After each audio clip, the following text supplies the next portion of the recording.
lot of issues, and the metatarsophalangeal and the interphalangeal joints. Okay, so that's where all the injuries we'll talk about will take place. TMT, MTP, IP, and those three. Okay, so that's where all our injuries we'll talk about.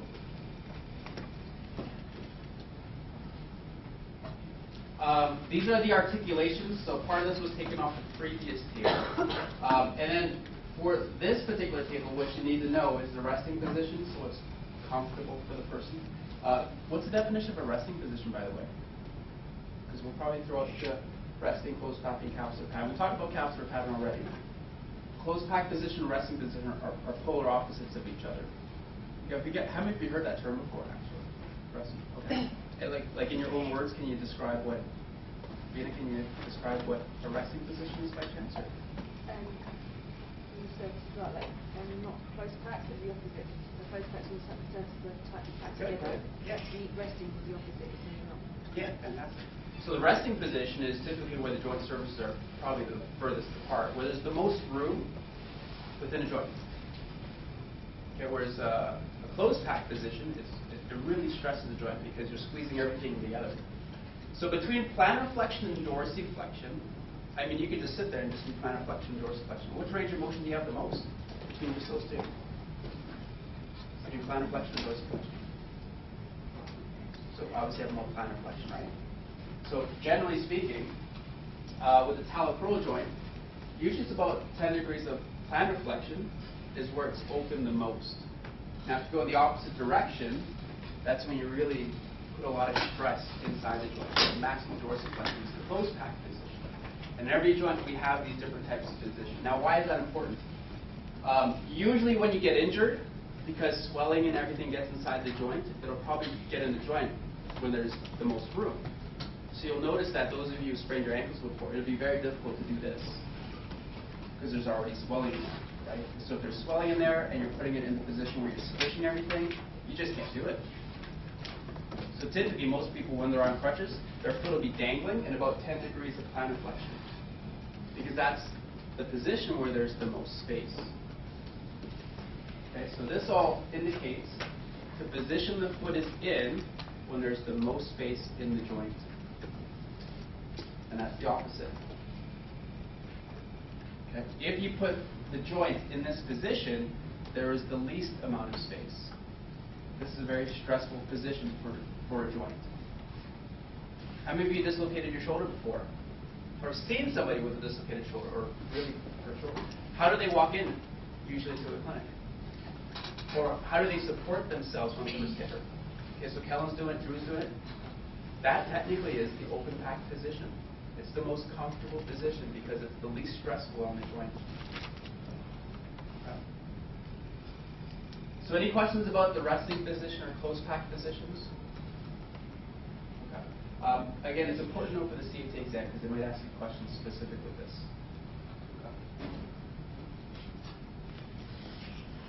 Okay, ligaments.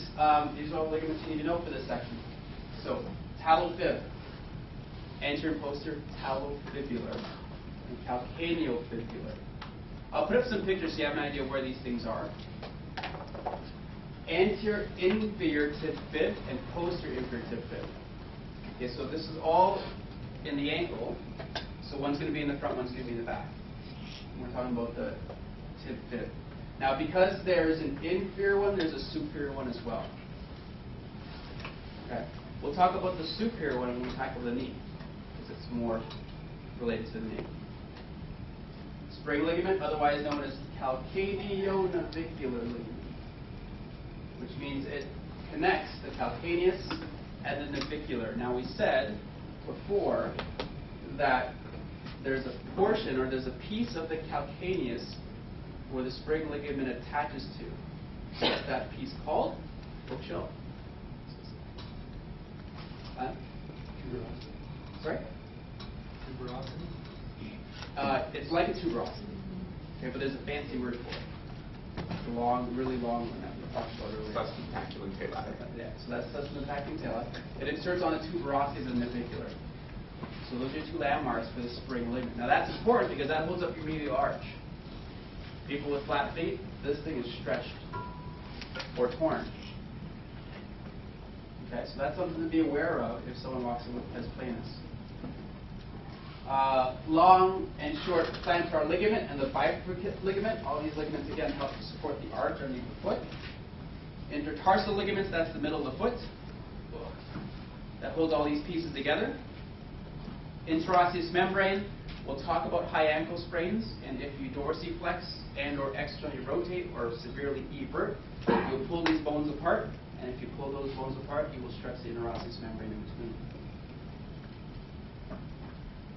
And then the flexor, extensor, peroneal retinaculum. So if you guys just sit there and go like this, why is it that your tendons never like pop up? Right? Because if the attachment for one end is here and the attachment for the other end is here, then naturally, if it was a rope, it would just, you'd see a rope, like a guitar string. But why does it not pop up like that? Same thing happens to your ankle.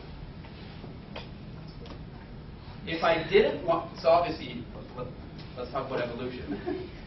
If my tendons popped up, that would get tangled in a lot of things, right? I'd be like, ah! It'd get caught on things.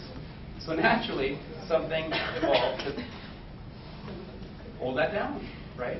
So if I was one of those guys that didn't have that structure, and I was walking around with my tendons like that, I'd get a wristband. I'd buy it from like Sport Check. Put a wristband on it and hold it down, so it wouldn't like pop up like that. That's called a retinaculum. Okay? And there's several in your ankle. There's one for your flexors, there's one for your extensors, and there's one for your peroneals. Because if those weren't there, all your tendons would pop up like that in and around your ankle. And that's not fun.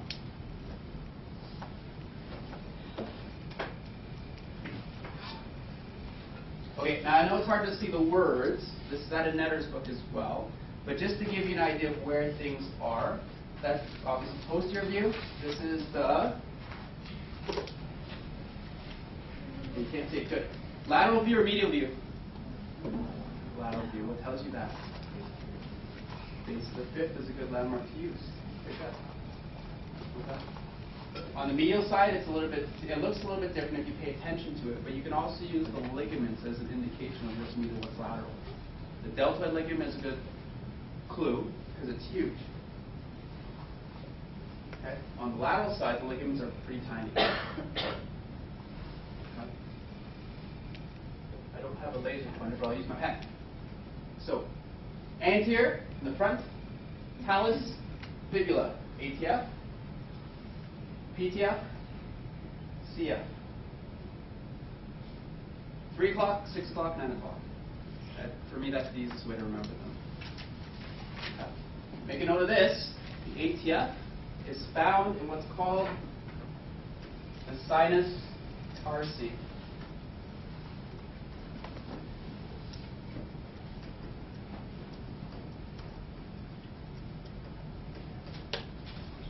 So if lateral ankle sprain, there's a little divot on the front of your ankle, just in front of the lateral malleolus, and if there's swelling and tenderness in that tarsi, in that little divot, ATF has been damaged. If you follow your finger off the tip of the lateral malleolus, you should be able to actually palpate your calcaneofibular ligament. PTF, very hard to palpate, because it's deep. What's back here as well?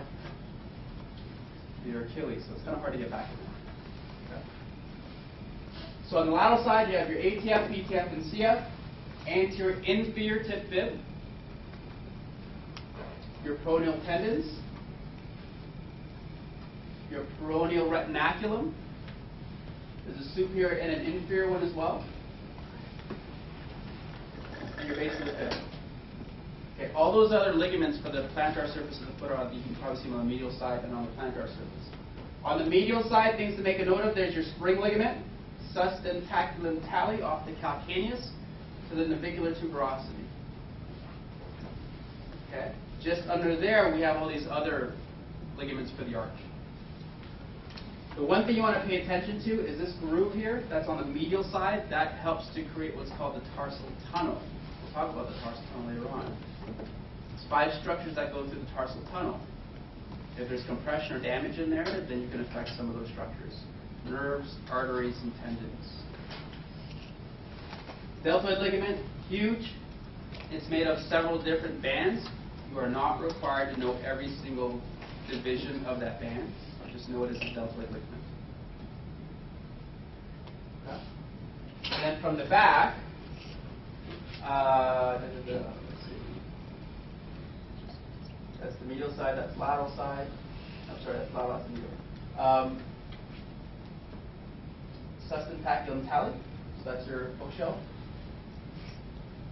And there's attachments under there. You can't really see the spring ligament, but the spring ligament goes towards the blackboard. You should be able to appreciate, though, the posterior tibial fibular ligament and the interosseous membrane, which is over here. Okay? So there are injuries where if you put the foot in a particular position, it'll spread these two apart. And if these spread, you'll tear this in the front and in the back.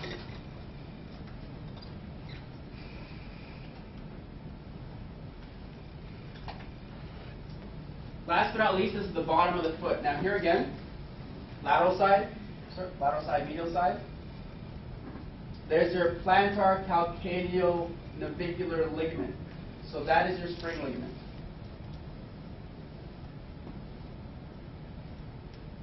This is your plantar fascia. Plantar fascia is really superficial. That's your long plantar ligament, which is deep to the plantar fascia, and then there's a short plantar ligament under there as well. Okay, so these three structures help to support the arch. If a person has flat feet, there are muscles that help support the arch, but there's static structures such as ligament that support the arch as well. Now, once you stretch these, generally speaking, once you stretch a ligament, it never goes back to its original length. Okay, so these have been stretched. The other way to help support the arch is strengthen the muscles that support the arch. And we'll get into most of the muscles you can find in the lower leg. If they're in the lower leg, they are referred to as the extrinsic muscles. If they're intrinsic, they're going to be foot. And they're typically a little bit smaller. Extrinsic, these are the compartments in the lower leg. And the anterior compartment, again, I'll use shorthand. Saves less room in your heads as well. What's that? Anterior compartment. Good. Extensor hallucis longus. Good. Extensor digitorum longus. Good.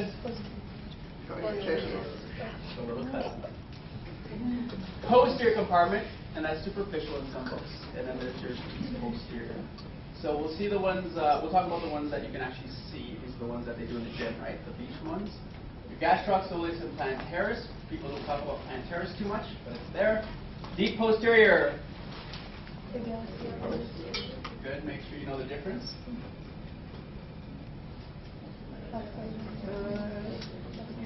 And last but not least, in the lateral compartment, coitus. In some books, they're called fibularis as well. Fibularis longus, fibularis brevis. So those are compartments. The reason why we divide them up into compartments is because each one of these compartments has a nerve and a blood supply that's unique to the compartment.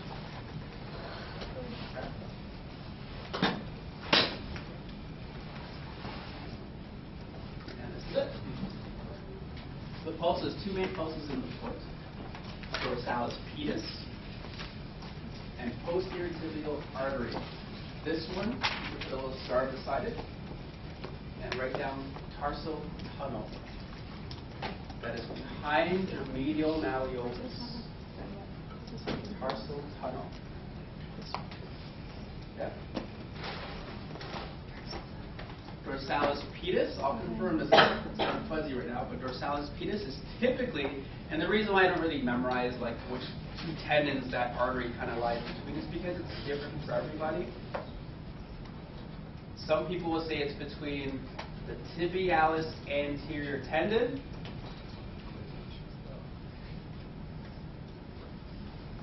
big toe. Tibialis anterior is up here somewhere. And your flexor hallucis, or extensor hallucis longus is one on top of this. So tibialis anterior, extensor hallucis longus, and the artery, dorsalis pedis, generally is between those two tendons. If you're having trouble, have the person flex their big toes, and it'll be just lateral to the tibialis anterior. Not all the time, could be medial, but it's around that area. Okay, now if you're over where the pinky toe is, I think you're going to be way off. So it's more towards the medial side of the midfoot. How many of you were able to, did you guys look for that in EMR? Those are your pulses. These are the muscular compartments. Now, posterior compartment, both the deep and superficial posterior are innervated by the posterior tibial nerve. Okay? A lot of compartments superficial. Anterior compartment, like we said before, was the deep. Okay. So now, if you're trying to remember muscles, origin, insertion, action, innervation, if you have a general idea of where these muscles are and what they do, then that'll help you remember the nerve innervation as well. All the muscles in the posterior compartment, generally speaking, what is their main function? Back of the leg. Plantar flexion. Plantar flexion typically, in this case, will be caused by the posterior tibial nerve. If they cannot plantar flex, follow that nerve all the way up. If they cannot evert, you would follow this nerve all the way up, regardless of the muscles. But if you want to do a quiz or a test, all the muscles in this compartment, which are, what's one?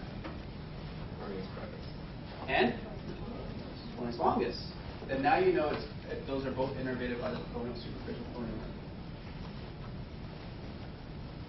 This is a transverse cut of the lower leg. I am not sure exactly at what level, but it's at a level where you can at least see the soleus for the deep compartment and the superficial compartment. So this is posterior and that's anterior. Okay. When you look at stuff like this, the first thing you do is orient yourself. Okay. So posterior and anterior. Now it's all labeled, so you should have an idea where medial and lateral are as well. Because although this is anterior and posterior, this could be the right or the left leg. So if I were to say, what leg is that? What would you say? Left or right? What tells you that it's left? Okay, so the what on the lateral side? Fibula is on the lateral side. You know this is the lateral side because that's anterior. Okay, so you need two pieces of information to kind of orient yourself. We need to know that's anterior, and we didn't know what side the bones are on. So if you know that's anterior and the fibula is over here, then that should tell you it's the left leg. Okay. Now, is this relevant when you're looking at a patient? No. But if a patient comes up to you with x-rays, or if you look at some diagnostic reports before the patient comes in, because if they come in with an x-ray, they'll just tell you it's this leg, right? But if you get faxed or sent over email images with the report, and all you see is the images first without the report, and sometimes that happens, you need to be able to interpret the image. So if you get this, we can say that's the left lower leg. What nerve? What nerve? Posterior tib. What nerve? Still posterior tib, right? Everything in the back is posterior tib. So we said that's medial, that's lateral, so therefore this is the lateral compartment, that's the anterior compartment. There is no medial compartment. Anterior compartment, you guys in the back. What nerve? The peroneal, which leaves superficial peroneal. Yeah.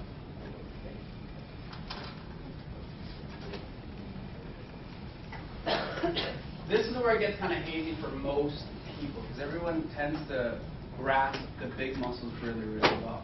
It's the smaller ones that people have trouble with sometimes. So the smaller ones, plantar fascia, flexor digitorum brevis, flexor hallucis brevis, quadratus plantae. Okay.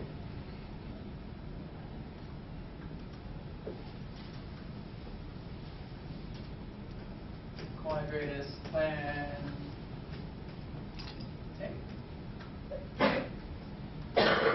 Abductor hallucis, adductor hallucis, and there's two heads, transverse and oblique. Okay. By the way, two reasons why I use shorthand. So one, if you want to write it out, you write it out, and you write it, and hopefully will. Otherwise, it's a good way to chunk information in your brains. The acronyms, mnemonics, little sayings. So I try to leave it as acronyms if you want to write it out. These are all written out in Netter's book as well. So abductor hallucis and adductor hallucis, the transverse head and the oblique head of the adductor hallucis. Abductor digiti minimi, flexor digiti minimi. I just have to say it like that. I don't know why it comes out that way. Just because they're small. Interossei and the lumbricals. Now these are in the hand as well. They work in a similar fashion. We'll get to nerve innervations later on, but this confuses people a lot. Okay. I'll put up pictures. The way I try to remember it is dab and pad. Dab and pad. Palmar surface or plantar surface, adduct. Dorsal surface, abduct. Okay? Pad, dab. Pad, dab. Dab, pad. Ulnar nerve. Ulnar nerve. Sorry, that's the hand. Sorry. We'll get that in a second. I just confused myself. So dorsal interossei and plantar interossei. The dorsal abduct, plantar adduct. Lumbricals, you have them in the foot. They don't work as well in the foot as they do in the hand, but generally speaking, the lumbricals are attached. They originate on tendons of a muscle. They don't originate on bone. So most muscles, what they'll do is they'll start on a bone and end on a bone. The lumbricals start on a tendon on another tendon and then insert into a bone. Okay, and in the hand, what they do is they flex the MCPs while they extend everything else. Tabletop position. Now, if you can do that with your toes, that's quite impressive. But that's essentially what they do in the feet as well. We'll go through the slides and you can have a look at where these things are. Okay, so quadratus, flexor digitorum brevis, so that's the short one. You have also flexor digitorum longus, obviously a little bit longer, but that's brevis. Abductor hallucis muscle is on this side because the abductors pull the big toe this way, and deeper into that you'll have the adductors pull this way. On this slide, quadratus plantar is a little bit deeper.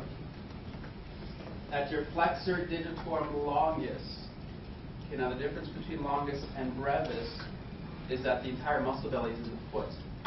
The muscle belly for longus is in between your tib and your fib. It's in the deep posterior compartment of your lower leg. So all you see is tendons. Those are the two main things. That's your digiti